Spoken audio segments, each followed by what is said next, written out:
کہ مسجد کے اندر جو پلاسٹک کی یا کھجور کی ٹوپیاں رکھی ہوتی ہیں کیا ان کو پہن کر نماز پڑھ سکتے ہیں؟ تو اس کا جواب یہ ہے کہ مسجد کی ٹوپی پہن کر نماز پڑھنے سے احتراز کرنا چاہیے، کیونکہ عموماً مساجد میں ایسی ٹوپیاں رکھی جاتی ہیں کہ جن کو پہن کر معزز آدمی کے سامنے، معزز افراد کے سامنے جانے سے انسان گریز کرتا ہے، جانے کو معیوب سمجھتا ہے۔ اور فقہاء کرام نے یہاں ایک قاعدہ بیان کیا ہے کہ ہر وہ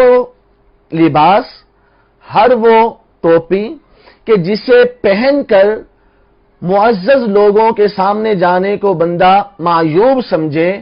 وہ لباس یا ایسی ٹوپی پہن کر نماز پڑھنا مکروہ تنزیہی ہے۔ تو مسجد کی ٹوپیاں ہوتی ہیں عام طور پر ایسی ہوتی ہیں پلاسٹک اور کھجور کی کہ جنہیں پہن کر بندہ معزز